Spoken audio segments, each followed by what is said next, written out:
je ne suis pas scientifique, je ne suis pas diététicienne, je ne suis pas naturopathe, je ne suis pas nutritionniste. Je suis autodidacte et passionnée par ce que je fais. Et donc depuis 7 ans, quand je suis sortie, j'ai fait plus de 140 conférences sur l'aspartame et le glutamates monosodique. J'ai rencontré des milliers de gens malades à cause de ça, en France, en Italie, en Hollande, en Belgique, en Angleterre, principalement. Et je suis bénévole pour Mission Possible Internationale, association créée il y a 20 ans aux États-Unis pour informer la population au niveau mondial des effets d'aspartame et du glutamate monosodique. Et association qui est représentée par Betty Martini, qui a 83 ans et qui a créé ça il y a 20 ans. Et si vous voulez en savoir plus sur l'aspartame, vous pouvez aller sur YouTube ou regarder le film Faux sucre, vrai scandale. Après, l'information est là, mon site internet est santéendanger.net. Et donc sur santéendanger.net, vous avez différents dossiers, vidéos sur les bonbons, des dossiers sur Nutella, des dossiers sur le gluten, l'eau, etc. que je complète petit à petit. Donc aujourd'hui, on ne va pas parler d'additifs alimentaires. En général, ici, vous n'en mangez pas, ou peu. Donc on va parler d'un sujet qui vous dérange aussi. Et oui, j'ai l'habitude. Le soja. Donc depuis 7 ans, non 8 ans maintenant, je suis en relation avec un expert en nutrition que vous ne connaissez pas en France parce qu'il n'est jamais venu et qui ne viendra pas. Donc, qui s'appelle Dr. Russell Blaylock. Et donc, vous verrez dans le film Faux sucre et scandale. Le Dr. Blaylock est un ancien neurochirurgien qui était aussi nutritionniste, qui est à la retraite maintenant, et avec qui je suis en relation. Donc, il y a 8 ans à peu près, je l'ai contacté pour qu'il puisse m'aider à sauver une femme enceinte de 20 semaines qui se nourrissait d'aspartame. Et pour voir si on pouvait désintoxiquer le bébé à naître et la maman en même temps, avant que les bébés irréversibles. Et il m'a envoyé un email que j'ai encore dans le livre. Et il m'a dit, cette femme devrait prendre tant de vitamines par jour, manger ça, faire ça, ça, ça. Et aussi éviter le soja pendant la grossesse, les champignons, les machins, c'est là. Et dans mon frigo, il y a 8 ans, j'avais, comme vous avez souvent chez vous peut-être, 2 yaourts au chocolat au soja. Donc ils sont partis à la poubelle directe parce que le docteur Blaylock a toujours raison. C'est fatigant, mais c'est extraordinaire tout ce qu'il sait. Donc je suis vraiment très heureuse d'être en relation avec lui, comme avec l'autre spécialiste en nutrition dans le monde et pas souvent en France. Donc du coup, je me suis renseignée sur le soja il y a 8 ans. J'ai trouvé un article de 14 pages dans un ancien Nexus sur le soja. À l'époque, je n'avais pas de site, donc il est sur le site La diététique du Tao de Richard Zargorski. Donc la diététique du Tao, il y a un dossier soja qu'on a eu le droit de publier avec l'accord de Nexus. Et à l'époque, j'avais aussi une babysitter qui s'occupait de mes enfants pendant que j'écrivais mon livre. Je faisais l'école à la maison, et oui, ça existe, même si on l'a reproché. Et cette babysitter, elle était un peu carrée avec une grosse voix, elle avait des petits problèmes de santé. Et je lui dis, ça va la santé? Elle me dit, ah bah non, tu sais, j'ai arrêté le lait de vache, c'est un poison. Depuis 2 ans, je bois du lait de soja tous les matins, et bio. Et elle avait plus de règles. C'était la première personne que j'ai rencontrée avec un problème en lait de soja. Donc je lui dis, tu parles anglais, t'es bilingue, on va aller voir le site du docteur Mercola, de Mike Adams et tout ça. Et là, elle a arrêté le lait de soja et ses règles sont revenues en 3-4 mois. J'ai eu beaucoup de jeunes femmes de 18, 20, 23 ans qui boivent du lait de soja tous les matins. Soit des règles très douloureuses, plus de règles du tout, donc le taux d'hormones augmente et puis voilà. Donc ça fait beaucoup de dérèglements, on va en parler. Et il y a à peu près 2 ans et demi, 3 ans maintenant, j'ai eu la chance extraordinaire de tomber sur ce livre, qui est qu'en anglais pour le moment, mais si vous êtes sage, il sortira en français le mois prochain. C'est pas votre faute. Et donc ça s'appelle The Whole Soy Story. Donc je l'ai commandé, je l'ai reçu. Il fait 400, si on enlève les références, allez, on va dire, il y a des centaines de références par chapitre, il y a 35 chapitres, on va dire qu'il fait 400 pages, ok? Et là, je l'ai dévoré en 5 jours, je lisais matin, midi, soir, et j'étais absolument choquée. Donc la première réaction, c'était de me dire, si tous les témoignages de gens malades à cause du soja aux États-Unis, dans ce livre, c'est un livre américain bien sûr, c'est vrai, on va avoir la même chose en France. Ce qui m'intéresse personnellement, c'est de lire les sources scientifiques de ces ouvrages et de voir ce qui se passe sur la population. Parce qu'il n'y a pas de fumée sans feu. Donc j'ai envoyé j'ai contacté l'auteur qui s'appelle Dr. Kayla Daniel. Et je lui ai dit, est-ce qu'on peut avoir un exemplaire en plus que j'envoie à mon éditeur pour faire traduire en français, parce que si c'est vrai, tout ça, c'est grave. Et donc, elle a envoyé un exemplaire que j'ai envoyé à mon éditeur, je ne dirais pas où il est, dans le sud de la France, et ils n'ont pas voulu le traduire. Et je lui ai dit, mais pourquoi? C'est pas possible. Les Américains, c'est des êtres humains comme nous, ils n'ont pas la même mentalité, pas la même culture, mais s'ils sont en train d'avoir toutes ces pathologies à cause du soja, on aura la même chose en France. Oui, c'est pro-américain, trop d'exemples. Et j'ai une amie qui habite dans la même ville et qui m'a dit, mais Corinne, tu ne sais pas, mais à 15 km de chez ton éditeur, il y a une usine de soja. D'accord. Donc voilà où on en est en France. Le lobby du soja est très puissant, comme vous allez vous en rendre compte quand je vais vous en parler. Et donc j'ai trouvé un éditeur à l'étranger, je ne dirai pas son nom, qui a traduit le livre, ça a pris énormément de temps, et qui a peut-être eu des pressions, je ne sais pas encore, je vais voir bientôt. Et normalement, si tout va bien, le livre sortira en français le mois prochain. J'ai fait la préface, et Tal Chaleur, Dr. Tal Chaleur aussi. Donc je vais peut-être aller vivre chez Tal Chaleur pour me faire protéger, parce que ça va faire mal. Donc le livre s'appellera Soja, ami ou ennemi de notre santé, aux éditions Résurgence, par le docteur Kayla T. Daniel, donc K-A-A-Y-L-A-T. Daniel au masculin. Donc la docteur Kayla Daniel, elle écrit ce livre, elle a mis 4 ans à écrire ce livre. Et j'ai commencé ma première conférence sur le soja à un autre festival dans les Cévennes en septembre 2011. Il y avait, je ne sais pas combien de personnes, parce que je me souviens. Marc, il y avait combien de personnes? La première conférence, je ne sais pas, je ne sais pas combien de personnes. Ouais, et là, il y avait un garçon qui n'est pas là aujourd'hui, sinon je l'aurais vu, et qui avait des cheveux. Il était en sous-poids avec des cheveux longs, fins, gras, il avait un chapeau de pirate tout le temps. Et il a avoué à la fin de la conférence qu'il était accro au tofu aux olives. Il en avait mangé beaucoup, et que lors d'un jeûne de je ne sais plus combien de temps, il avait cette envie de tofu et qu'il souffrait de trous de mémoire sur la mémoire courte, alors qu'on avait parlé de tofu dans la conférence. Donc du coup il a arrêté, il n'a pas eu de nouvelles pendant 2 ans. Il m'a retrouvé il n'y a pas longtemps sur Facebook et il m'a dit merci Madame Bouger, je vais mieux, j'ai tout arrêté le soja, ma mémoire est revenue. J'étais très contente d'avoir ces nouvelles, je vois toujours des nouvelles des gens. J'ai fait d'autres conférences sur le soja, cette vérité ne plaît pas toujours. Il y en a qui me disent je veux bien les rencontrer, je serais ravie, j'en mange depuis 30 ans, j'ai rien. Si on en mange, vous allez voir de manière fermentée traditionnelle, c'est moins dangereux. Je connais quelqu'un qui est un peu connu qui mange du miso fermenté traditionnellement en Asie, au Japon, une fois par semaine dans une soupe. Il a 75 ans maintenant et il est du mois de mars, il va bien. Il ne va pas manger du lait soja, plus de la saucisse de soja, plus une crème dessert, plus du soumis, plus ça, toute la journée. Et les Asiatiques, avant que vous me dites oui, ils en mangent aussi, ils n'en mangent pas toute la journée non plus, ils en mangent en tant que condiment. Ils mangent encore, moi j'en mange pas, mais ils mangent encore de la viande, beaucoup de légumes crus, du riz, d'autres produits, et ils ne mangent pas du soja matin et soir. Donc voilà, un autre détail avant d'entendre la question.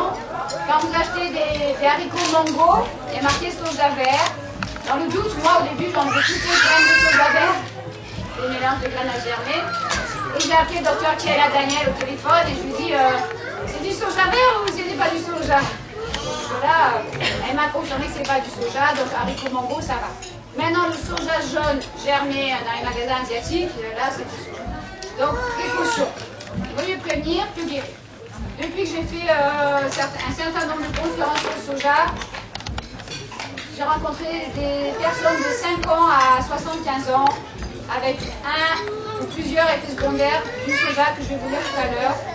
Et donc il se trouve que tout ce que j'ai vu dans ce livre, je le vois, je l'ai vu sur des centaines de Français, un petit peu en Belgique aussi. Pourquoi? Parce qu'il y a des tas de médecins, de pédiatres, surtout en France et en Belgique aussi, qui ont dit, mais madame, vous ne tolérer plus le lait de vache, prenez du lait de soja. Il y a des centaines, peut-être même des milliers de pédiatres en France qui ont trouvé des bébés allergiques au lait de vache et qui ont prescrit du lait de soja en poudre. Et maintenant, on a des jeunes filles de 23 ans, 24 ans, des gens de 35 ans qui ont été élevés au soja qui ont des retards de croissance, qui ont des problèmes de thyroïde, des problèmes de fertilité énormes, des problèmes de thyroïde qu'on a enlevés à cause de bougie et compagnie, je vais vous en parler. Et là, c'est trop tard. Donc, si vous allez sur le site de Geristatio, Géry, J-E-2-R-Y, S-T-A-2-S-I-A-U-X, Geristatio. Je l'ai appelé il y a 6 mois à peu près pour parler de nutrition. Il est naturopathe et il m'a dit, Madame Bouger, ce sont les lobbies de l'agroalimentaire et pharmaceutique qui dirigent la France, j'arrête de me battre. Donc lui, il a le droit d'aller dans les hôpitaux pour apprendre à faire des bains de pieds, des massages de pieds aux malades, aux infirmières, et il n'ose pas plus parler de nutrition. Donc la question suivante, sans lui dire que je connaissais ça, que pensez-vous du soja, Monsieur Stasio? Il est naturopathe et très compétent. Et en 2 mots, il m'a dit, à ma grande surprise, Madame Bouger, le soja transgénique, c'est du poison, mais manger du soja bio, c'est se tuer à petit feu.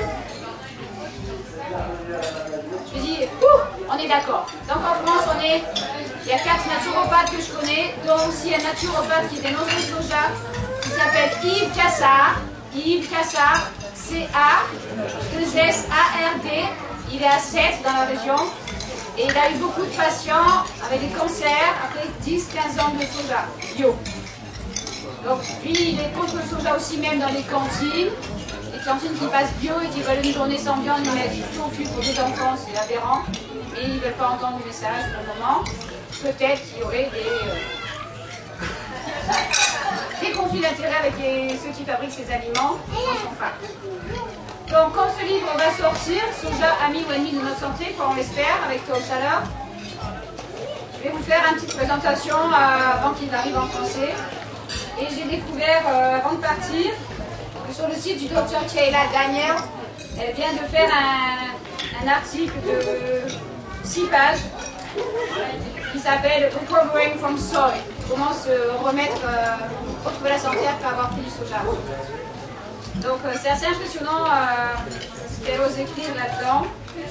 Et elle n'y va pas par 4 chemins parce que dans le langage américain on y va direct au but. On n'est pas il se pourrait que patata. Les faits sont là, les preuves sont là depuis le début.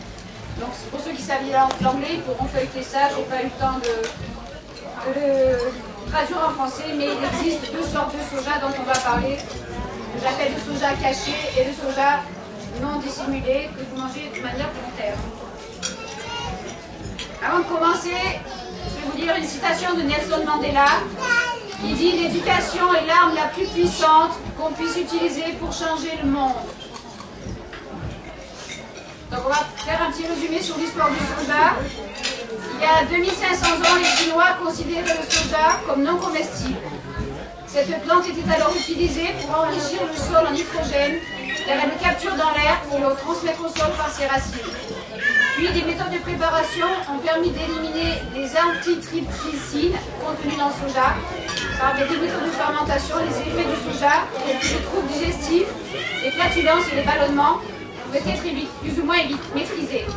Au fil des siècles, le soja a été transformé en une multitude d'aliments, commençant par le miso au Japon, le tofu appelé viande sans os. Donc dans les temples en Asie, on faisait manger du soja aux moines pour baisser leur libido, pour pas qu'ils partent gambader ailleurs. Donc ils restaient dans les temples. Et les femmes asiatiques dont les marans avaient été infidèles, leur donnaient à manger du soja pour les calmer. Donc si vous voulez avoir une baisse de la libido, allez-y. Et bon, voilà, c'est une des premières effets secondaires observés il y a des centaines d'années. Le soja provoquait donc cette baisse de la libido parce qu'il contient des phytoestrogènes et baisse le niveau de testostérone. Aujourd'hui, des millions de produits alimentaires contiennent du soja et des centaines de livres de cuisine proposent encore des recettes à base de cette plante. Les éditeurs qui éditent ces livres en mangent aussi. Peut-être qu'ils ne savent pas, je ne sais pas. Certains livres en France ont été publiés et conseillent des desserts à l'aspartame. Il y a même des livres en ce moment qui sont sortis depuis 2 ans qui vous conseillent des plats salés avec du Coca-Cola ou du Pepsi, qui vous conseillent des tas de recettes avec des chamallows, des recettes avec des fraises paillada qui rendent gaga. Enfin bon, voilà, c'est du tout et du n'importe quoi. Il y a même un livre assez récent qui s'appelle, je crois, Bien lire les étiquettes, qui vous conseille les bonbons suisses bienfaisants aux plantes, à l'aspartame et le condorel dans vos recettes. Donc le français, devant tout ça, il est un peu perdu et il continue à manger en se disant oh, c'est pas sûr, donc je vais finir mon paquet et j'arrêterai demain. Donc demain, ça peut être trop tard. Donc voilà. Le livre donc s'appellera Amis ou ennemis de notre santé. Le but c'est d'informer, de dire la vérité, vous avez droit, et de faire passer le message pour ceux qui ont envie. Certains aliments comme le soja peuvent rendre têtu, borné, vraiment, vous verrez pourquoi après. Et donc il y a des gens qui diront laisse-moi faire, mais je ne peux pas savoir, comme l'aspartame ou le glutamate. Mais il y a un lien entre le glutamate monosodique et le soja que vous allez voir. Le soja donc est donc une plante herbacée annuelle et cultivée pour ses graines oléagineuses. 77% des variétés cultivées aujourd'hui sont génétiquement modifiées. Donc sur les étiquettes, ça sera marqué lécithine de soja. Et donc là, ça sert d'émulsifiant officiellement. Et je connais personnellement des maîtres chocolatiers en Belgique et en France. Ils sont accros à leur chocolat parce qu'ils reçoivent leur chocolat à fondre avec déjà la lécithine à l'intérieur. Et pour compenser, ces deux maîtres chocolatiers prenaient des chewing-gums sans sucre, des sucrètes, de yaourt à l'aspartame pour éviter de manger trop de leur chocolat. Et donc les deux mélangés, c'est pas une bonne recette. Donc les deux maîtres chocolatiers ont arrêté. Le premier s'en est sorti, mais il a du mal à faire du chocolat sans soja. Et la deuxième a dû fermer son magasin de chocolat pour raison de maladie. Et ça, c'était l'année dernière. Donc voilà. Donc 77% du soja, c'est OGM. Donc ça fait 69,3 millions d'hectares contre 20,7 millions d'hectares de soja non transgénique cultivé en 2009.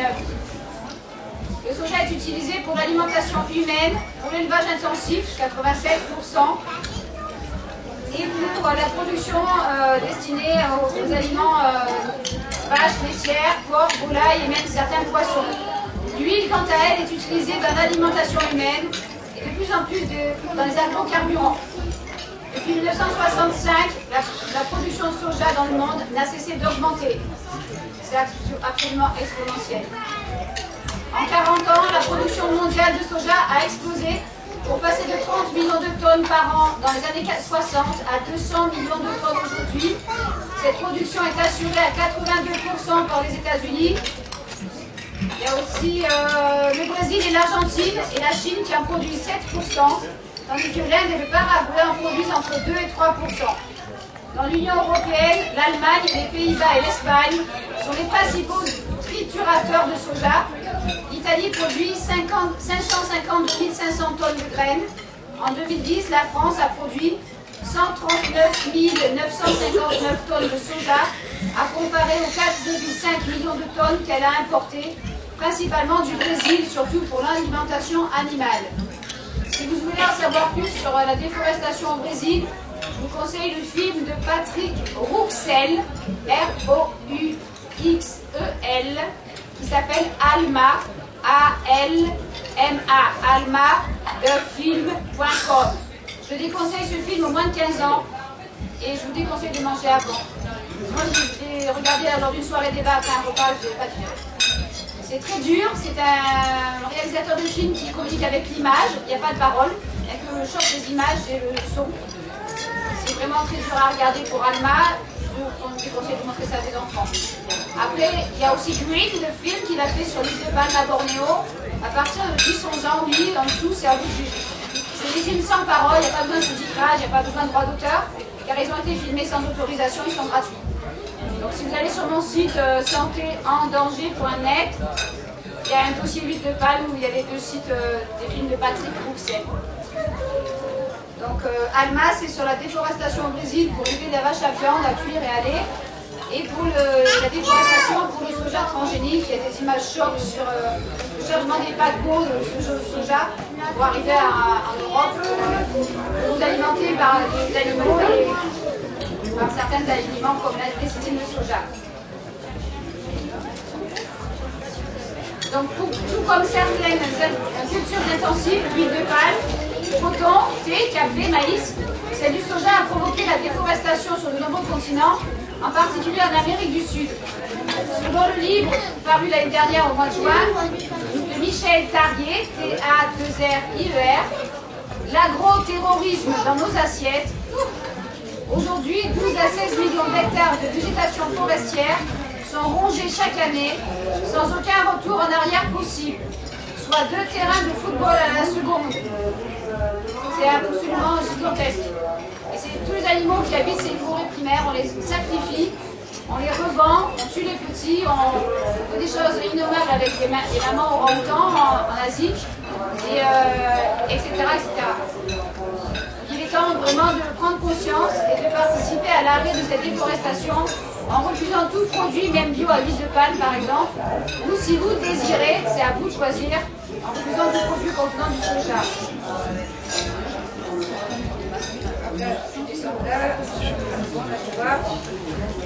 Mais comme pour certains additifs et autres aliments, le soja rapporte des milliards de dollars dans le monde. Et en consommant autrement, vous pouvez changer les choses si vous le désirez, comme je vous l'ai dit. Exemple, qui c'est qui mange du tofu ou qui a mangé du tofu? Il n'y a pas de honte là. Donc moi, j'ai jamais aimé ça. J'avais l'impression de goûter du caoutchouc. J'ai jamais aimé le tofu. C'est vrai que mon corps me disait n'en mange pas, c'est pas bon. Mais dans le tofu, on a rajouté de l'olive, des tas de herbes, enfin du champignon, je sais plus si vous en connaissez. Et donc on en fait manger sous forme de saucisses, de cubes, de plaques, enfin ça a explosé tout le soja.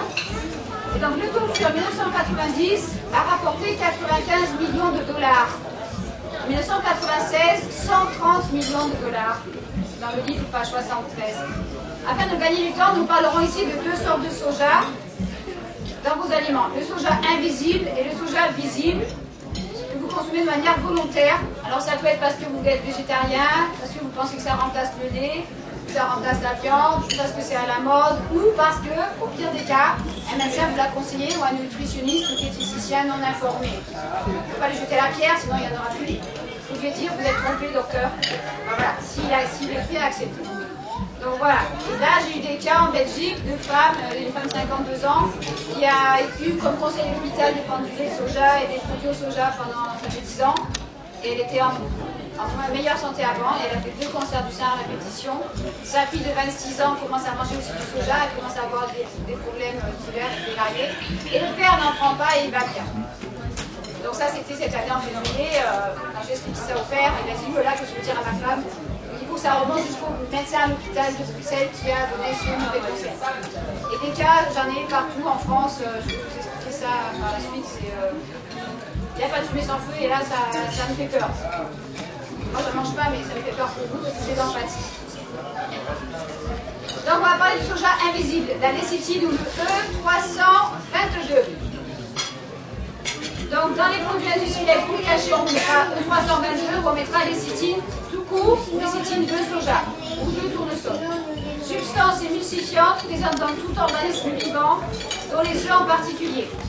Et depuis les années 30, la lécithine est surtout dérivée du soja. Les industriels s'en servent en tant qu'émulsifiant pour améliorer l'homogénéité des ingrédients, comme dans les chocolats par exemple.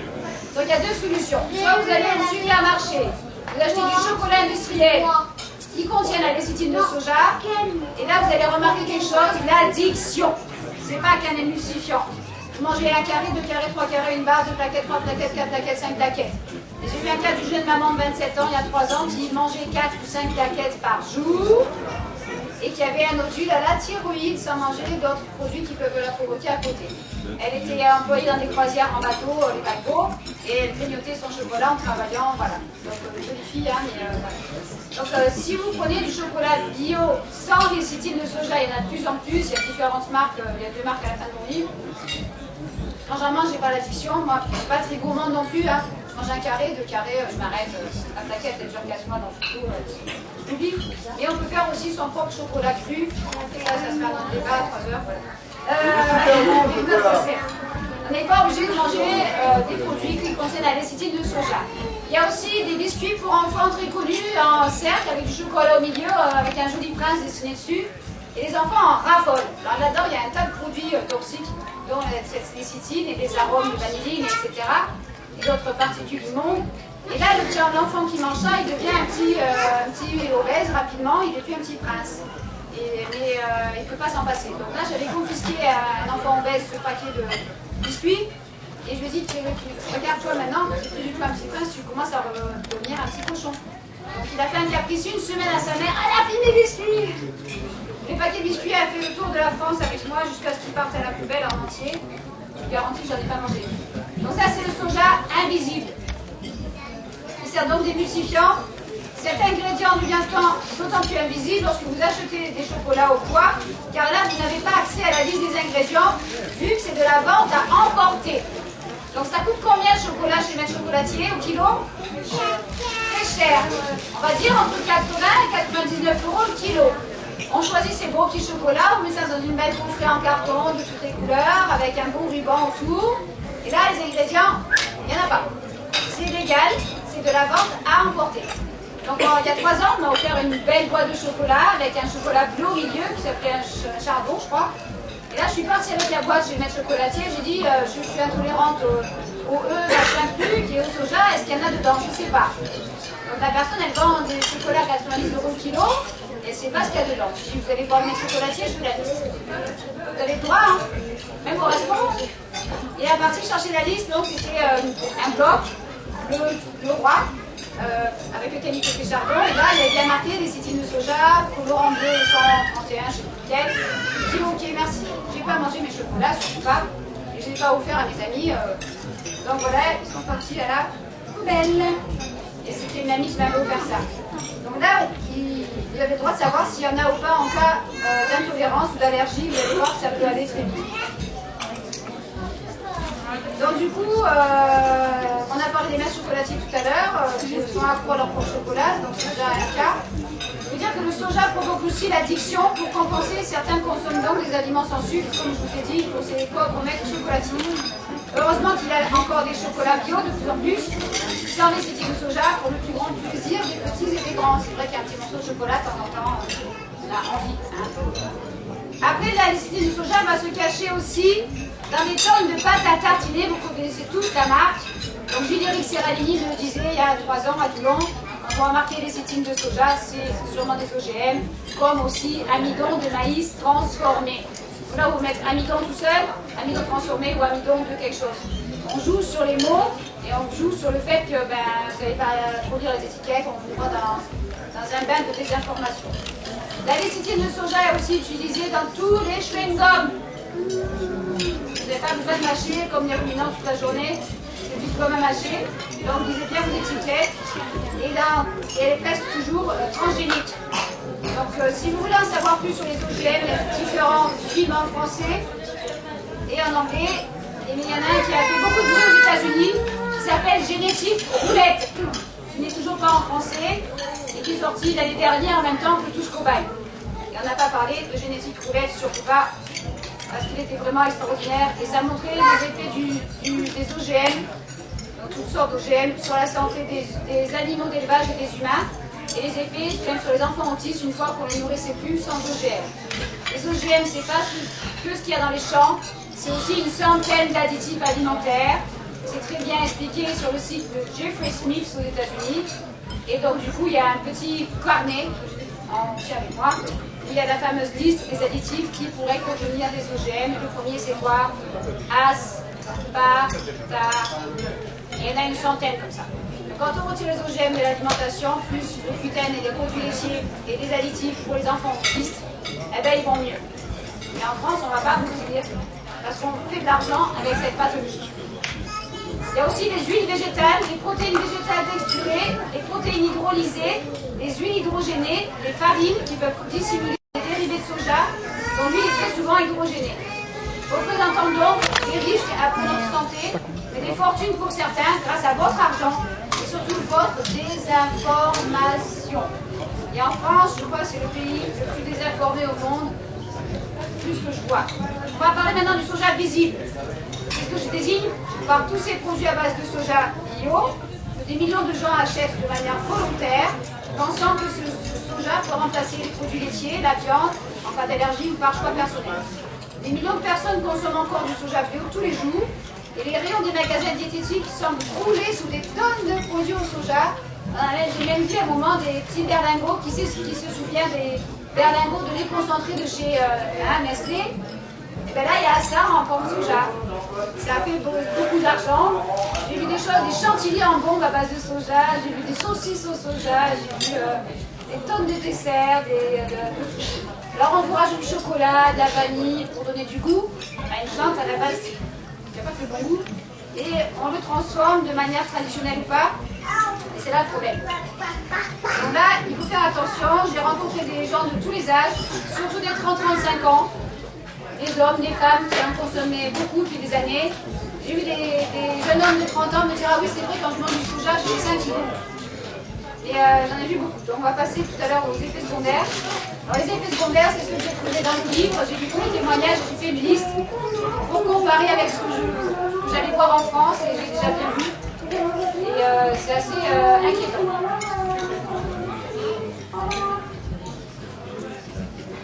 Donc du coup, avant d'en reconsommer, libre à vous d'en prendre. Moi je suis là pour être un messager, vous dire les faits. Après, ça vous réfléchir. Si vous allez faire un test, de faire 1 mois ou 2 sans soja pour voir si vous avez une migraine ou d'autres soucis de santé. Moi j'ai une amie là qui se remet 2-3 saucisses de soja par semaine pendant 4 mois. Et là elle a arrêté il y a 1 mois à peu près et ça va déjà mieux. Alors, elle a 65 ans. Elle avait des palpitations.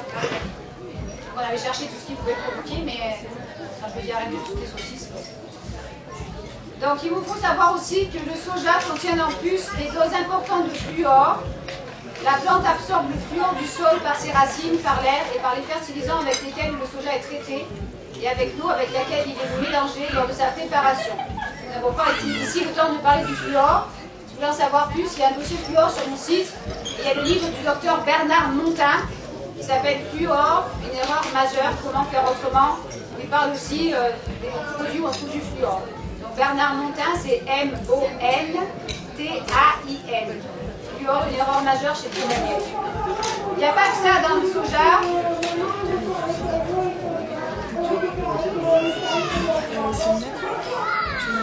Tout comme les levures, le sel de table, les farines blanches, les laits en poudre pour bébé et l'eau du robinet. Le soja contient aussi un certain pourcentage d'aluminium. Et l'aluminium, il va là, dans le cerveau. Se loue sous les formes d'isolats de protéines et de caséine hydrolysée. L'aluminium en overdose va se retrouver dans le système nerveux et les os. Je ne sais pas encore tout sur les effets à long terme de l'aluminium. Si on peut en éviter, surtout pour les enfants, c'est mieux. Donc moi j'ai eu un cas d'une petite fille de 5 ans allergique aux œufs de vache.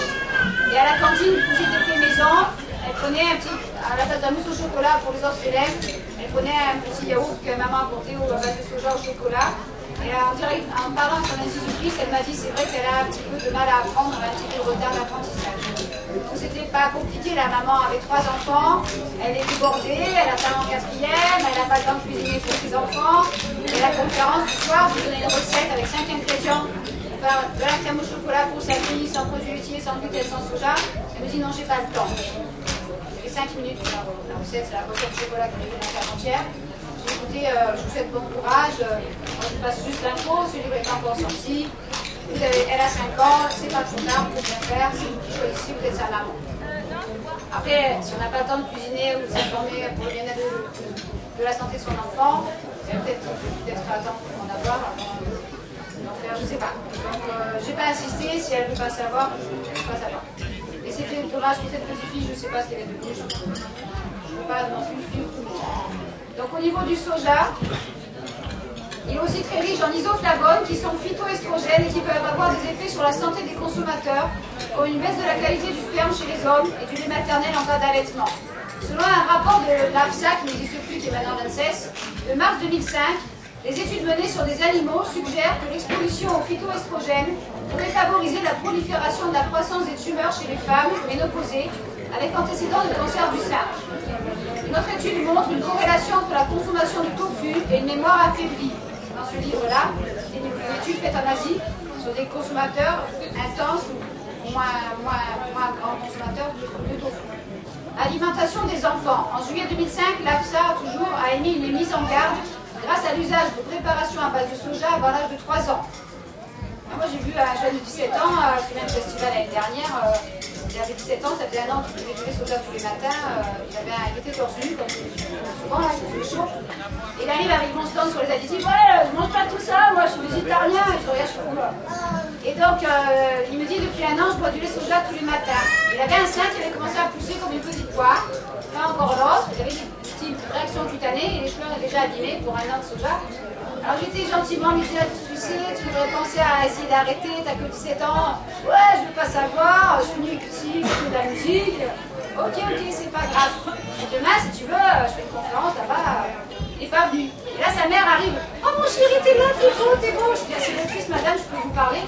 Et le message n'a pas pu passer. C'est tout. Chacun a son destin, chacun son choix. Vous ne pourrez pas informer tout le monde. Donc ça peut faire des règlements hormonaux aussi, et des pré-puberté même chez les enfants. Là, il y a un cas à 9 mois aux États-Unis, j'ai des cas à 12 ans, à 9 ans, 15 ans, 17 ans comme ce garçon. Donc il vaut mieux prévenir que guérir.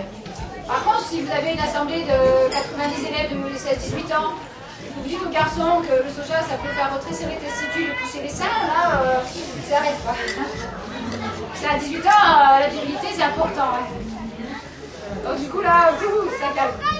Donc, mais bon, il faut arriver à faire passer le message de manière aussi ludique selon l'âge du consommateur. Depuis 1961, les sources de soja sont souvent rajoutées aux pâtes à pain, à pizza, à viande, les saucisses et autres. En 1995, des chercheurs français ont remarqué une nette augmentation des chocs anaphylactiques comparés à 1982. C'est à cette période que des grandes quantités de protéines de soja ont été rajoutées à des aliments industriels. Avant de passer à la liste des effets partiels des effets secondaires du soja, vous devez savoir qu'à l'état cru, le soja contient un facteur antinutritionnel comme l'acide phytique qui séquestre le phosphore des facteurs antitryptiques et qui perturbe la digestibilité des protéines et des lectines qui ont une activité hémagglutinante, agglutination des globules rouges du sang. Donc notre ami le soja contient aussi de nombreuses protéines naturellement allergènes. Le soja est considéré comme un des 8 plus grands allergènes au monde. Donc il y a des gens comme moi qui sont intolérants au gluten et qui ne savent pas que le soja peut déclencher des allergies. J'ai testé moi-même il y a 3 ans, j'étais dans un séminaire, je ne prends pas de gluten depuis 5 ans, et j'avais prévenu les gens, ne faites pas de vinaigrette avec la sauce soja. Ils n'ont pas écouté. J'ai pris 2 grands bols de concombre de betterave bio, avec la sauce versée sur le dessus, il y avait des taches noires qui nageaient dans les olives. Je dis, c'est quoi ça? Je ne sais pas, je vous ai demandé. Ce n'était pas encore mélangé. Donc c'était bien sûr des yeux de soja dans la sauce à l'huile d'olive. J'ai gratté sur le côté, j'ai pris un peu de concombre et de betterave, avec quasiment pas de vinaigrette. J'ai mangé mon assiette sans pain, et au bout de 20 minutes après ingestion, j'ai fait une crise d'éternuement.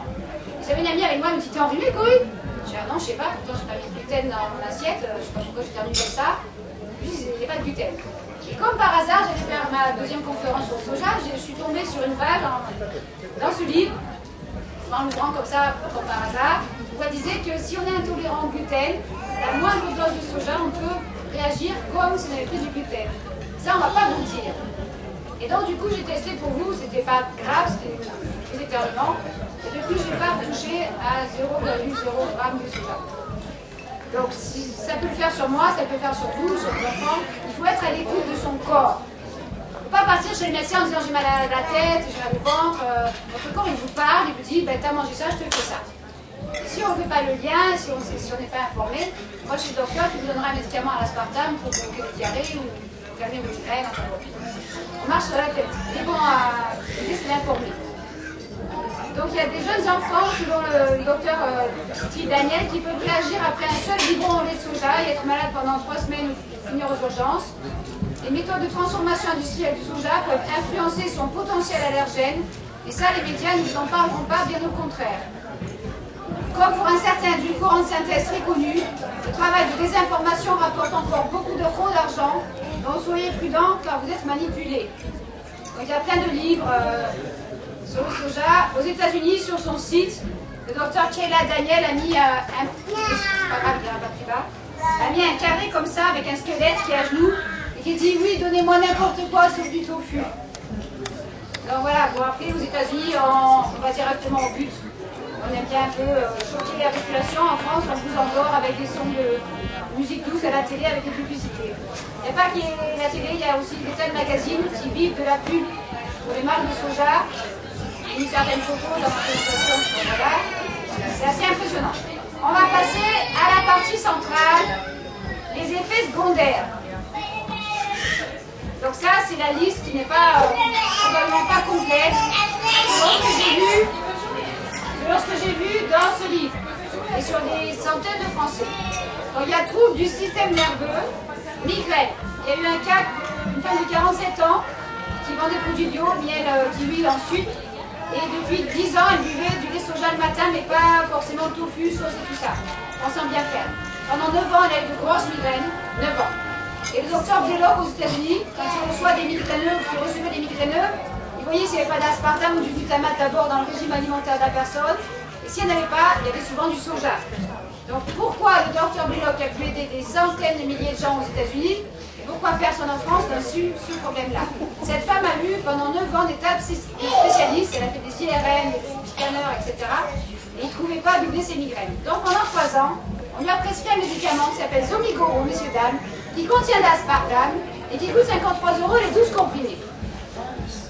Donc aspartame plus lait soja tous les matins, ça n'a pas arrangé les choses, les migraines n'étaient pas vraiment réduites, elle avait des crampes, des douleurs, et un nodule à la thyroïde est apparu, à l'époque il était gros comme une noisette, on le voyait sous la peau.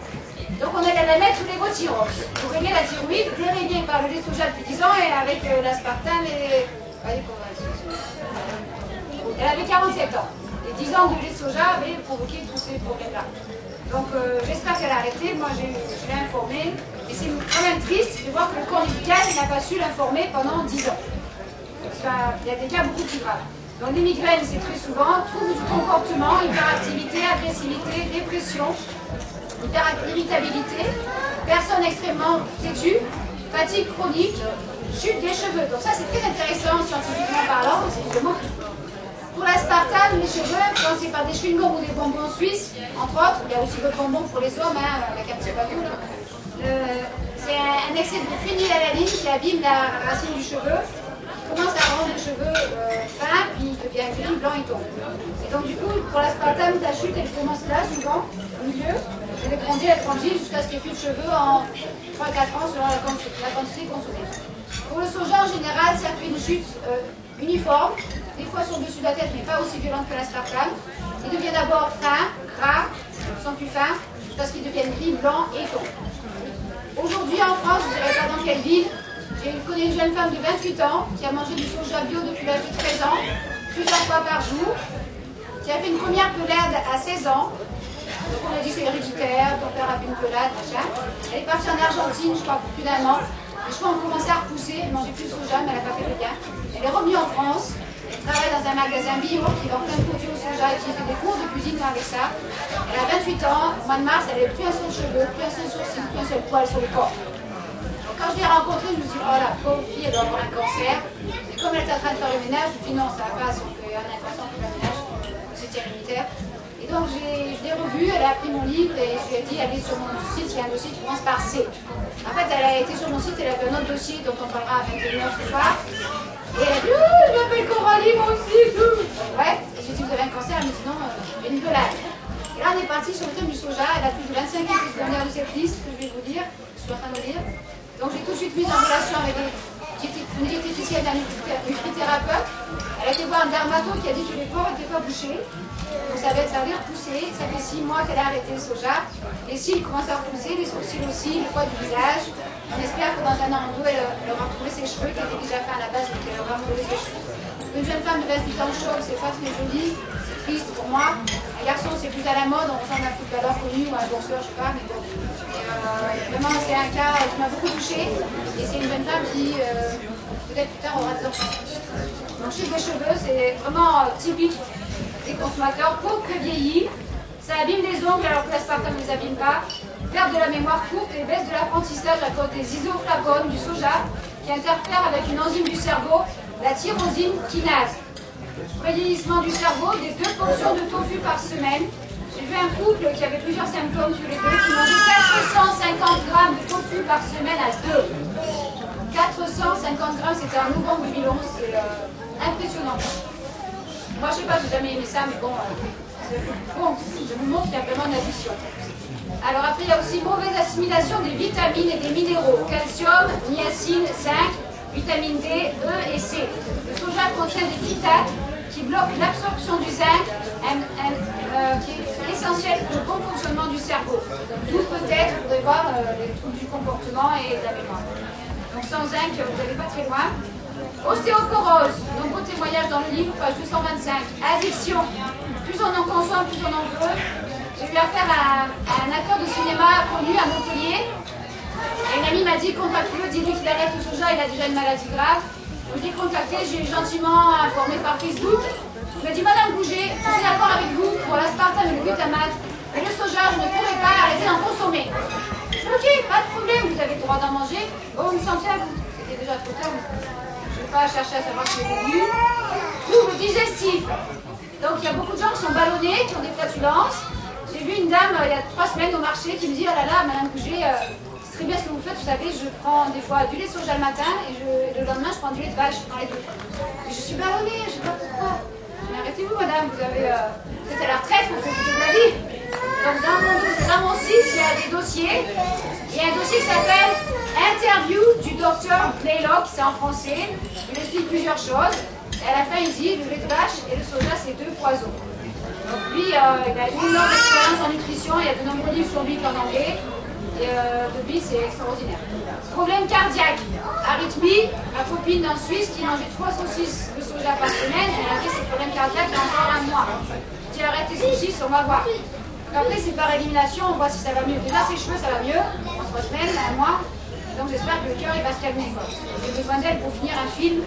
On prépare un film qui va s'appeler La vie avant un naissance. C'est un programme.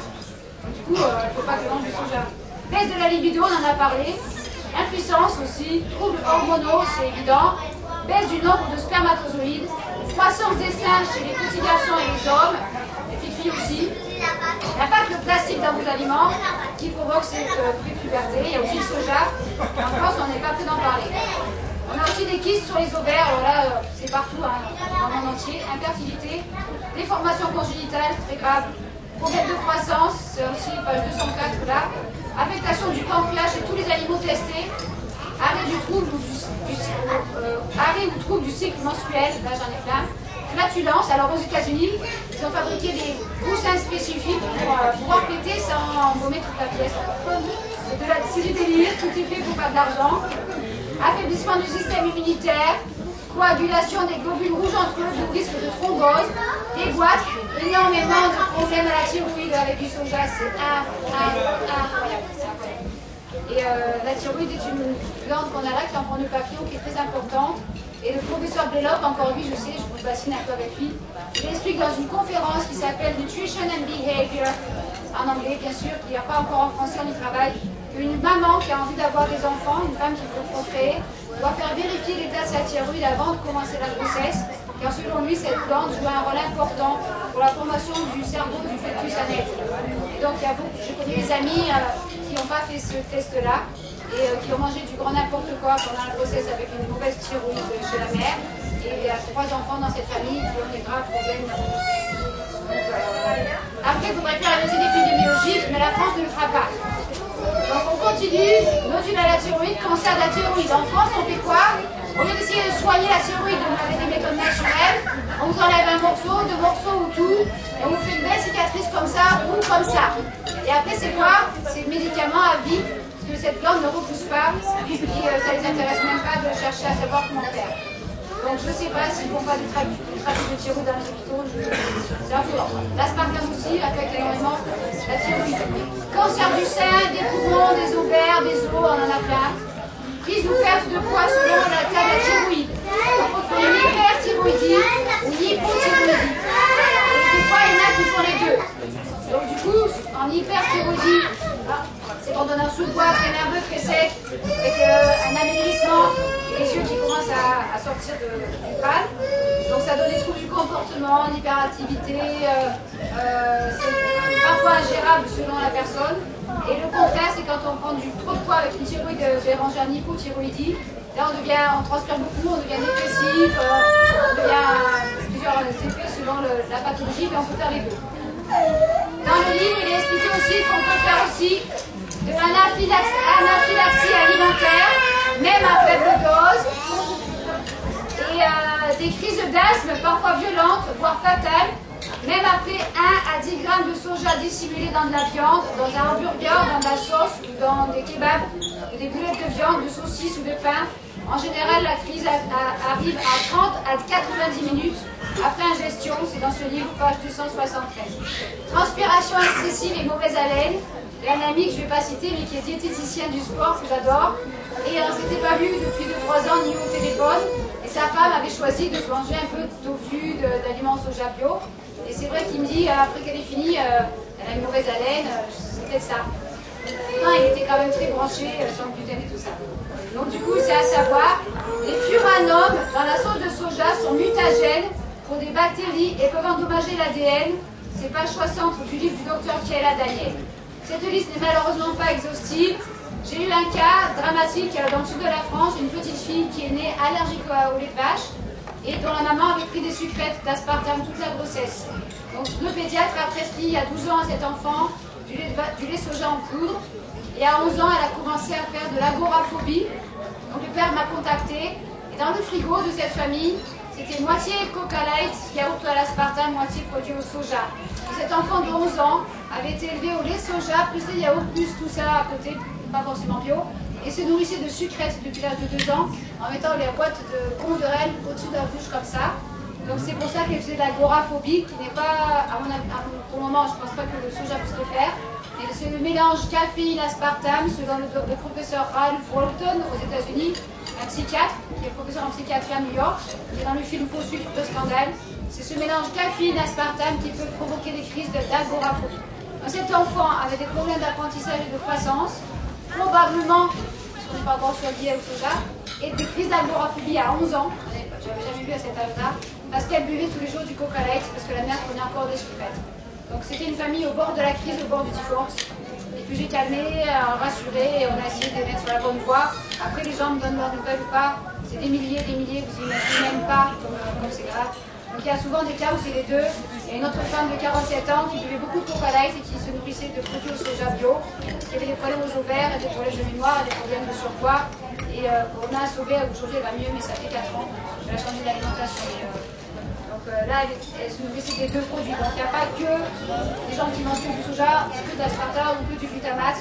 Lors de la transformation du soja, il y a des fois des gens qui rajoutent du glutamate monosodique. Le soja forme lui-même du glutamate qui va provoquer cette addiction. Le glutamate monosodique, lui, est un produit neurotoxique qui va directement s'accumuler au niveau du cœur, des poumons, etc. On a des récepteurs de glutamate naturel pour les faire exploser. Et le problème, c'est que ça attaque les neurones du cerveau pendant plusieurs heures après chaque dose. L'idée, c'est d'essayer de faire la prévention. Avec 4 naturopathes, j'essaie de les regrouper au téléphone au moins, qui ne sont pas du tout dans la même région en France, de voir ce qu'ils conseillent aux personnes qui mangent du soja pour commencer à retrouver la santé. Si j'ai le temps, je vous traduirai ça aussi, qu'elle donne des solutions aussi quand même. Et le mieux, c'est de le savoir avant d'en arriver à nodules, au cancer du sein, aux problèmes osseux, aux problèmes de peau, de cheveux, ou aux problèmes de pathologie psychiatrique, ça existe aussi. Donc, la thyroïde, c'est très important. C'est une glande endocrine qui sécrète des hormones dans le sang, située à la base du cou et accolée à la trachée. Elle a en forme de nœud papillon, on appelle ça, constitué de 2 lobes réunis par un isthme. Elle mesure 6 cm sur 6 à peu près, elle pèse environ 30 grammes. Et c'est une glande très importante qu'il faut préserver. Et évidemment, il ne faut pas attendre qu'elle ait un problème pour s'en occuper. Elle produit de la triiodothyronine et de la thyroxine. Le rôle de ces hormones est difficile à décrire tant il est lié au fonctionnement normal des cellules de l'organisme. Lorsque la thyroïde ne fonctionne plus normalement, on parle d'hyperthyroïdie. Rythme cardiaque accéléré, nervosité, insomnie, saut d'humeur, ciel fréquente, goitre à la base du cou, les yeux exorbités, perte de poids, malgré un appétit normal ou accru. On dit hypothyroïdie, fatigue, frilosité, prise de poids, rythme cardiaque au ralenti, dépression, irritabilité, crampes, constipation. constipation, goitre, copaille, perte des cheveux, règles irrégulières, ongles cassants, confusion, perte de la mémoire, etc. Les nodules parfois cancéreux peuvent aussi apparaître. Et ça, j'en ai plein de cas. Donc après, il faudrait faire une étude en France pour voir. Tout ça, vous pourrez en trouver aussi sur le site passeportsanté.net avec le dossier mots et problèmes par rapport aux hypothyroïdies. On trouvait surtout des femmes atteintes de ces troubles dès l'âge de 50 ans, mais depuis 20 ans, l'âge des malades de plus en plus jeunes. Et on prétend souvent que l'on ne sait pas pourquoi. En attendant, 6 millions de Français sont touchés par un dysfonctionnement de la thyroïde. Que feriez-vous pour éviter ces problèmes-là? Selon une conférence du professeur Gilles-Éric Serralini le 30 mai 2009, il expliquait qu'entre 1980 et l'an 2000, le taux de cancer de la thyroïde a augmenté de 203% chez les femmes et de 115% chez les hommes. Après tous les cancers en cours en 20 ans, c'est plus 60% chez les femmes et plus 66% chez les hommes. Donc il y a un autre professeur qu'on aime ou qu'on n'aime pas, professeur Belcom à Paris, qui lui prétend que 55% des cancers en France sont liés à ce qu'on mange. Donc ça veut dire que si on vraiment changeait cette alimentation, on éliminerait tout de suite, progressivement 55% des cancers. Il y a des enfants en France qui ont de leucémie dès le plus jeune âge. On parle d'AVC du nourrisson. Des bébés depuis 5-6 ans qui font un AVC dans le ventre de leur mère à la fin de la grossesse ou d'AVC le jour de leur naissance. À Marseille, dans une clinique, quand un nouveau-né qui a 24 heures a mal au ventre, on lui donne un sachet de Debrida, qui est un médicament à l'aspartame, à un bébé. On m'a dit ça au mois de mars. Donc c'est normal que ça ne va pas, il y a un problème. Donc un bébé qui a mal au ventre au jour de sa naissance, c'est peut-être un peu normal, tout se met en place, mais on ne va pas donner un médicament en poudre à un nourrisson à l'aspartame. Donc il faudrait voir ces mamans qui ont eu le malheur d'avoir des expériences pareilles avec leur enfant et voir ce qu'elle a mangé en fin de grossesse, qu'elle mange en allaitant. Il y a des mamans qui mangent chez moi et qui allaitent. Et là, voilà. Moi j'ai la chance, c'est le privilège d'avoir rencontré au mois d'avril un jeune de 20 ans à mon stand sur les additifs qui me regardait avec des beaux cheveux, qui a vu le film La Belle Verte. Bon, je vous conseille, il est sur YouTube, c'est génial. Et ces acteurs, ils sont jeunes, ils sont radieux, ils ont des beaux cheveux, ils ont un visage extraordinaire. Et ce jeune, il était pareil. Il attendait, il me dit, vous restez jusqu'à quand, madame Bouger? Alors je regarde, je me dis, il est beau lui, il a pas l'air malade, qu'est-ce qu'il a? Alors il me dit, je dis oui, jusqu'à demain, pourquoi? Mais ce soir, je suis là jusqu'à la fin, puis demain, jusqu'à 2h. J'ai quelque chose à vous dire. Alors je fais, ok. Et je fais, bah t'attends, je finis avec la dame, là, donc la dame handicapée, elle s'en va. Puis il s'assoit devant mon ordi, comme ça, là, il dit, alors voilà, je voulais vous raconter que moi, j'ai 20 ans. Je fais, ah, génial. Il me dit, mais moi, quand j'avais 2 ans, mon père, il a quitté ma mère, je me suis retrouvée tout seul avec ma mère. Ma mère a décidé de manger cru. Tu manges cru depuis l'âge de 2 ans? Ouais, génial. Il me dit, ouais, t'avais comment à l'école? À l'école, plus oublié. Hein. À l'école, c'est Sodexo, c'est les sauces en poudre, c'est les yaourts aromatisés chez Danone.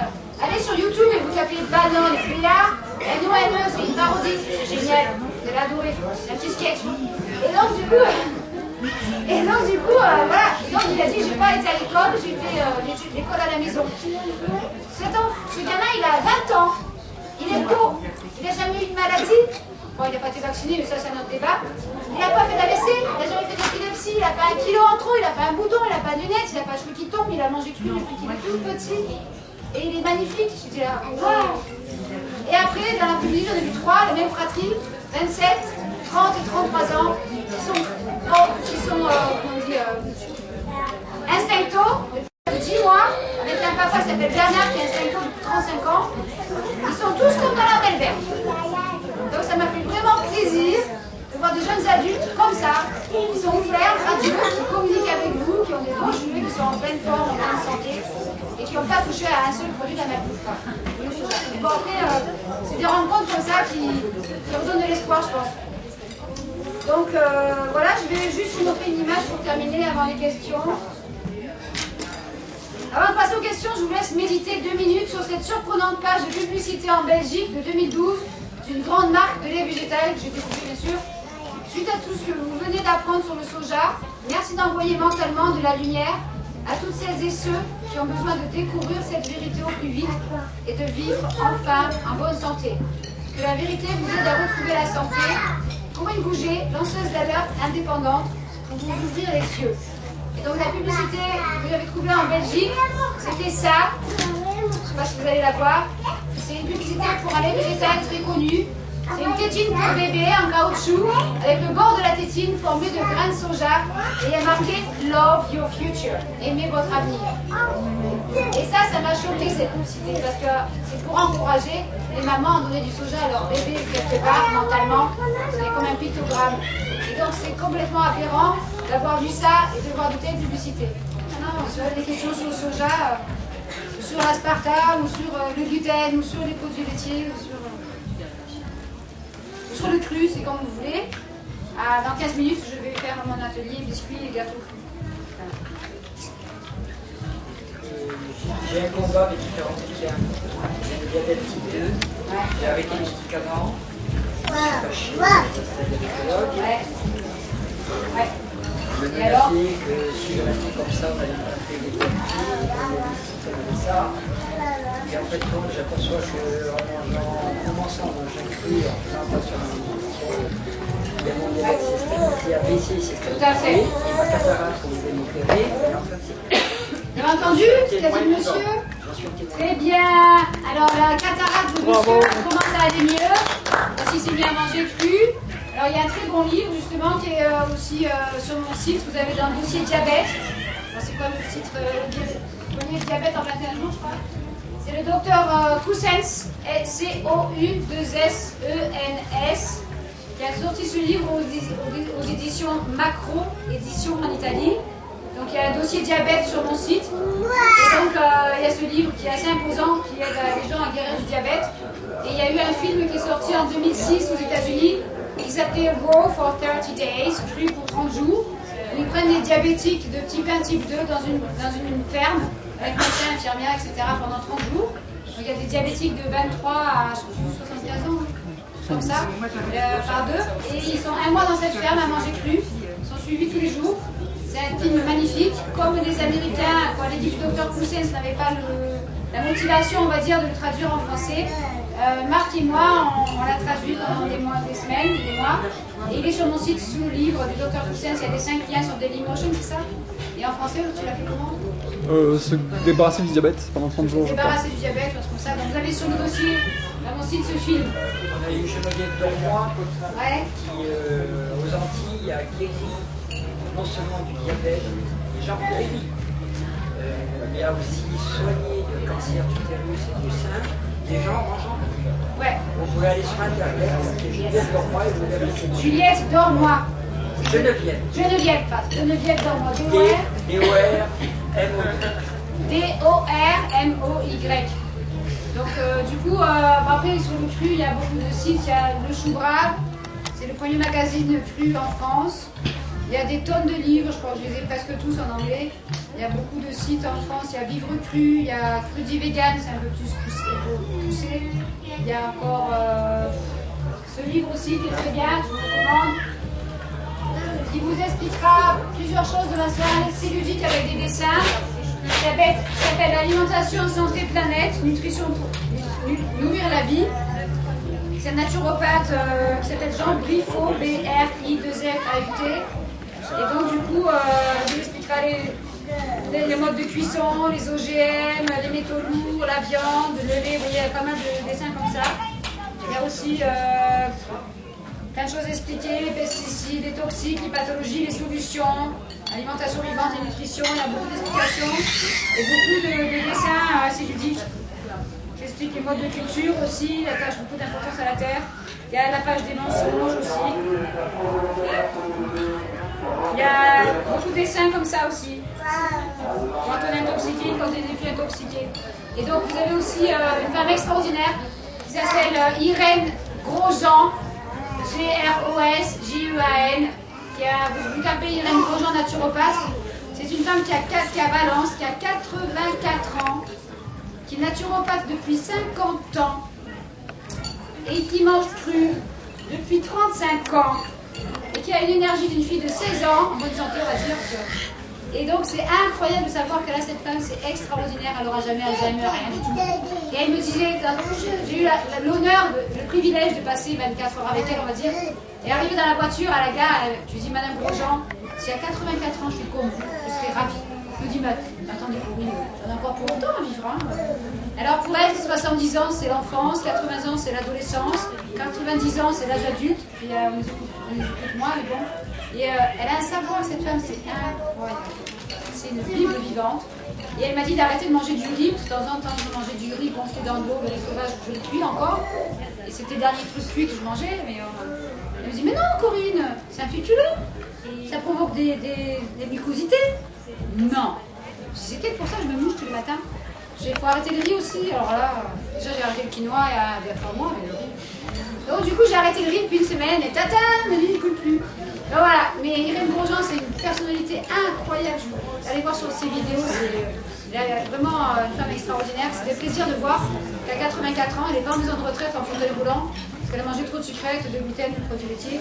Et donc voilà, sur le gluten, si vous en mangez encore, il y a un très bon livre qui est sorti cette année, qui s'appelle Gluten, tout simplement, de Julien Vénesson, un jeune journaliste scientifique. Il y a 400 sources scientifiques. Vous apprendrez tout sur le gluten, sur ses effets secondaires, sur la santé des intestins, sur les effets, on parle même à un moment des pommes de terre, du maïs, du quinoa. Et donc j'ai lu ce livre au mois de juillet, quand je l'ai fermé, j'étais là, bon, on fait quoi? Voilà, Julien Vénesson, pardon, V-E-N-E-2-S-O-N. Aux éditions, bon, Thierry Foucault. Voilà, mais c'est un très bon livre et même moi j'ai appris beaucoup de choses. Je savais pour la schizophrénie, l'autisme, pour les crises d'éternuement et un peu les allergies, mais pour l'arthrose, pour les déformations, les migraines, la dépression, je ne savais pas. Il compare le blé à l'opium. Donc dans un Nexus, il n'y a pas très longtemps, ils expliquaient que le gluten était comme une drogue pour le cerveau. Et donc c'est vrai qu'on est souvent accro au gluten et ça peut aller jusqu'à la schizophrénie et l'envie de tuer. Hein. Après une assiette de pâtes ou de pain, ouais. Donc voilà, il dit bien quand on supprime le gluten, les symptômes s'améliorent. Ça va aussi aux éruptions cutanées, je ne savais pas. Donc vraiment, c'est à lire, à faire passer, à informer son entourage. Donc, une fois qu'on arrive à se débarrasser de ces aliments, Madame Grosjean par exemple, elle, les additifs, elle ne connaissait pas tout, mais son ennemi juré, c'est la cuisson. Alors, elle a connu comme ça. Et donc vraiment, elle a 84 ans, elle est bien bronzée, elle a des yeux bleus. Elle a des petits cheveux courts, hein, et là, elle y va. Mais c'est moi vraiment, j'admire cette femme qui a vraiment beaucoup de connaissances et elle m'a appris beaucoup de choses en moins de 24 heures. Et j'en ai pour 3 semaines à m'en remettre là. Je suis encore sous choc. Oui. Il y a des rencontres comme ça dans la vie. Donc vraiment, soyez à l'écoute de votre corps. Essayez d'arrêter les produits laitiers, le gluten, bon, les additifs c'est sûr, peut-être le soja, et voyez comment ça va. Reprenez-en pour voir si ça va pas. Je sais pas, il est là, il vous parle. Écoutez-le. Une question par rapport au quinoa, parce que les gens qui ont du régime sans gluten, souvent leur conseil. Voilà, mais moi je l'ai fait, moi-même j'ai pris 50 quinoa. J'ai acheté des paquets entiers, quinoa, noir, rouge, blanc, et vas-y, j'en faisais cuire, j'en faisais germer. Et en février, j'étais en Belgique pour une tournée. J'avais fait une conférence sur l'aspartame et le lendemain sur le soja. Et à la fin d'une des conférences, il y a une dame qui vient me voir à mon stand. Elle me dit Madame Bouger, vous attendez un petit? Bon, c'est vrai, j'étais ballonnée. Oh là ah non, pas du tout. Je suis pour faire quelque chose, je mettais les ceintures et tout. Je dis mais pourquoi je me gonfle comme ça? Je mange plus de gluten, pas de produits laitiers, je mange presque tout cru sauf un peu de quinoa ou de riz. Et là, mi-juin, je trouvais plus de quinoa sans gluten. Faites attention à la marque, on va dire Marcal, parce qu'ils n'ont qu'une chaîne d'emballage. Donc un jour, ils font de la farine de soja toute la journée, ils nettoient. Le lendemain, ils font des pâtes toute la journée, ils nettoient. Et le lendemain, ils emballent quoi? Du quinoa. Et là, il y a marqué peut contenir des traces de soja, de moutarde et de gluten. Et Corinne Bouger s'est fait avoir par un paquet de quinoa de chez eux. J'ai adoré ce quinoa. Le bon quinoa, j'ai mangé 3 bols. Et là, je dis et atchoum. J'étais voir et là j'avais pas vu sur le carton d'emballage on peut contenir des traces de gluten. J'ai pris le téléphone, ils m'ont entendu. Donc ils n'ont pas assez d'argent soi-disant pour avoir différentes chaînes d'emballage alors qu'ils sont connus quand même comme marque. Faut arrêter quoi. Donc c'est pas une intolérance, je suis pas malade de cœliaque, mais je me suis fait avoir. Mais j'ai quand même mangé beaucoup de quinoa pendant 5 ans, jusqu'à il y a le mois de juillet, quoi. Et là, pour le quinoa, bon, c'est un livre assez complet, il y a beaucoup de sources scientifiques. Et à un moment, il explique les céréales à écarter. L'alimentation sans gluten consiste traditionnellement à ne consommer ni blé, ni avoine, ni orge, ni épeautre, ni camute, ni seigle. Depuis quelques années, on voit de plus en plus de personnes recommander l'avoine ou le petit épeautre, blé à 4 chromosomes seulement, qui serait moins toxique. En vérité, les études les plus récentes montrent que les prolamines de l'avoine sont toxiques. Moi, je réagissais à du flocon d'avoine le matin. Mais que certaines variétés d'avoine sont moins toxiques que d'autres. Mais en tant que consommateur, il nous est impossible de distinguer les sous-variétés en regardant simplement le paquet de céréales. Donc impossible de savoir si à l'avance, si l'aliment que vous avez devant les yeux est toxique ou pas. L'avoine doit impérativement être exclue d'une alimentation sans gluten. Ah oui, ça je savais. Le blé ancien contiendra moins de chromosomes de gluten, mais quand même un petit peu. Tout est bien expliqué là. Pour le quinoa, il dit, désolé, hein. Les choses se compliquent encore lorsqu'on s'attarde sur la toxicité des prolamines de plantes qui ne contiennent pas de gluten, mais simplement des prolamines. Par exemple, l'exemple du quinoa, qui n'est pas une céréale, mais qui contient des prolamines, et comme l'avoine, il semble qu'il puisse parfois stimuler une réponse immunitaire en cas d'intolérance au gluten. Ces éléments peu connus sont peut-être l'explication de l'échec de certains régimes sans gluten, quel que soit l'objectif de santé visé. C'est affolant, non? C'est marqué là, j'ai... Hein? Vous pouvez vérifier, il n'y a pas de souci, quoi. Mais moi, je fermé ce livre, je fais... Donc le quinoa, non mais c'est dingue, quoi. J'ai mangé 5 ans de quinoa, moi, pour une bougie, quoi. Qu'est-ce qu'on mange alors? Ben, qu'est-ce qu'on mange? Moi, je mange cru depuis 2009, à part un peu de quinoa cuit jusqu'à la semaine dernière pour le riz. Le quinoa, j'ai arrêté en fin juin. Je pense que le sans gluten, de toute façon. Et j'ai remarqué quand je pars en tournée et que je mange 100% cru, j'ai encore plus de vitalité que d'habitude, alors c'est vous dire. Et mais c'est génial, quoi. Il faut essayer, quoi. Il faut vraiment s'informer, peut-être avec ça, l'improvisado, c'est un livre qui lui dit. Essayer soi-même, manger des graines germées. Hein. Alors, je connais les écrits du docteur Cousens aux États-Unis, qui avait fait tout un truc sur les œufs aussi. J'adore les œufs, et même gobés à ceux de la ferme, hein, pas en supermarché. Et là, je me suis dit, est-ce qu'il faut arrêter les œufs ou pas? Je connais une amie qui est à Hawaï, qui fait de la remise en forme dans un centre de remise en forme. Elle avait un cancer des ovaires il y a 5 ans, je crois. Un énorme truc. On voulait l'opérer, elle a dit non. Elle a trouvé un thérapeute qui l'aidait à se désintoxiquer. Elle a changé de manière de penser aussi. Elle avait une relation toxique avec un homme qui ne voulait pas d'enfant, etc. Elle mangeait des pizzas dans ma bouffe tout le temps. Elle était comme ça. Et en 4 mois, elle a appris à faire de la méditation, à faire de la gymnastique douce, différents exercices. Elle s'est fait désintoxiquer en nutrition aux États-Unis. Son cancer était parti. Elle est polonaise, elle vit à Hawaï, journaliste. Et elle a eu un petit garçon qui va avoir 2 ans et demi. Et elle est guérie. Alors l'hôpital, c'était pas savoir, j'ai passé au cru aussi. Mais il y a plein de. Mais tu manges de la viande? Non, je mange plus de viande. Non. Ben, moi, j'ai eu la chance ou la malchance d'être en Angleterre quand il y a eu la crise de la vache chaude. Donc c'est bon, j'ai vu la télé, c'est bon. Donc j'ai arrêté la viande. Par contre, Madame Grosjean, qui c'est? Ouais, on l'a dit, on a vu une petite émission de radio. Vous allez sur Radio Osmose. Je t'ai invité jeudi dernier, comme pas ce jeudi, pas hier, la semaine dernière, pour parler d'additifs. Et à un moment, il y a un intervenant qui a dit quelque chose à la radio. Ça a mis Madame Grosjean en colère qui était là, elle a pris le micro. Vous allez entendre ça. Et donc, bref, et après, on a parlé à la dame qui a animé l'émission de radio pour lui dire, ben, parce qu'elle était en mauvaise santé, ça se voyait tout de suite. Et Madame Grosjean lui a dit, écoutez, vous allez venir chez moi dans quelques jours là. Et je vais vous dire ce qu'il faut faire et je vais vous rajeunir de 10-15 ans. Alors la dame dit, oh, quand vous voulez, Madame Grosjean. Il y a été dimanche. Mais c'était très drôle parce qu'on arrivait dans la cour de la radio toutes les deux. Et la dame, elle était là avec sa cigarette, son chien, bon, surpoids, tout ça, vraiment intoxiqué à plein de choses. Et toutes les deux, on s'est regardé, on s'est dit, oula. Et on n'a rien dit, on s'est juste regardé. Et c'est extraordinaire quand on voit quelqu'un et qu'on sait déjà qu'est-ce qu'il a mangé pendant 10 ans. Hein.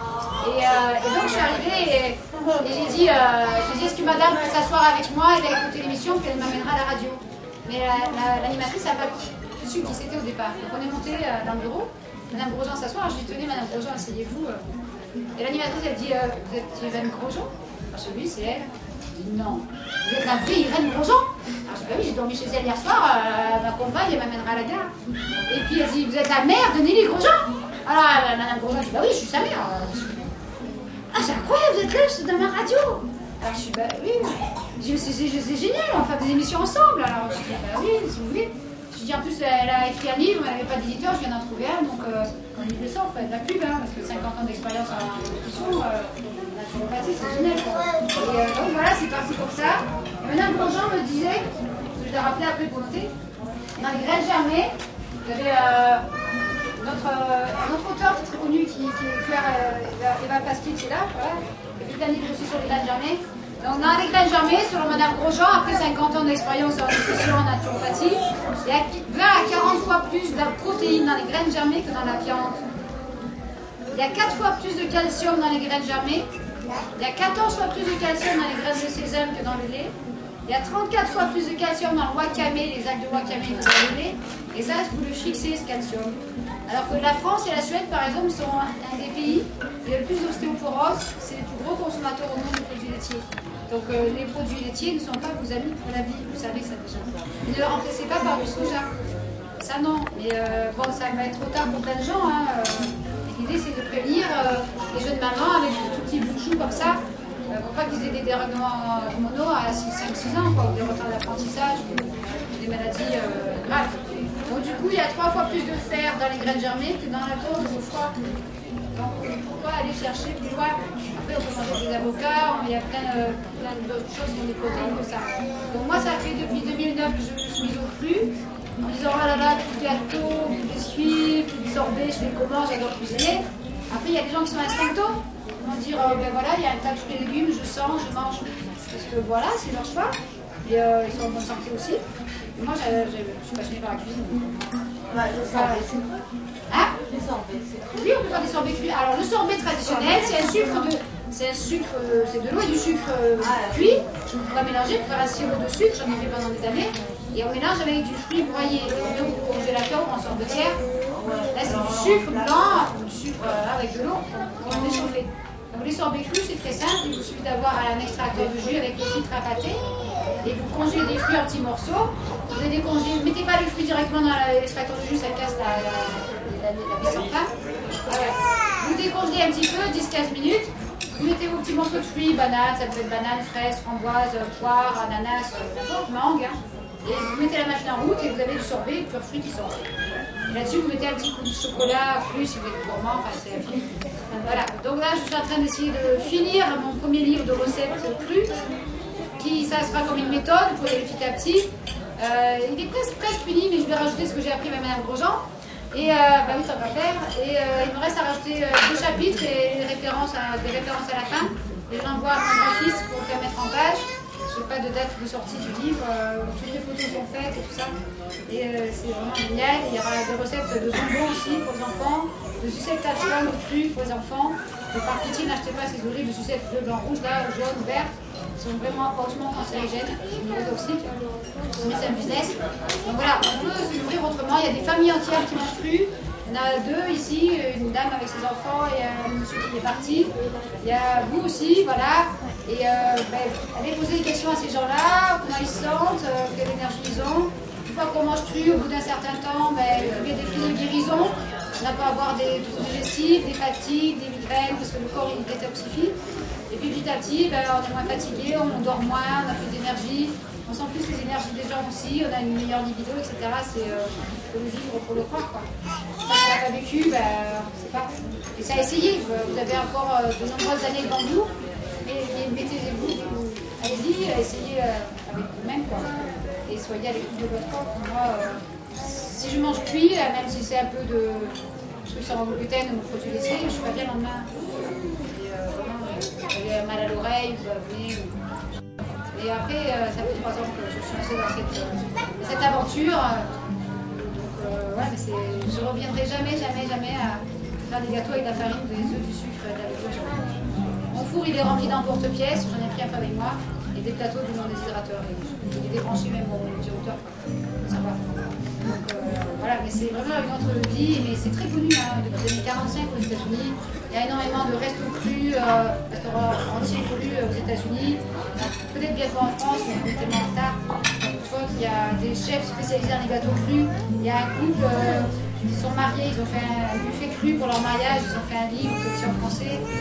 Il y a des familles entières qui voyagent dans le monde et qui mangent cru. Et, c'est très très connu. Donc voilà, il y aurait plein d'articles sur le site du Chou Brave, le magazine cru en France sur internet, et avec le sujet. Voilà, c'est à vous d'essayer.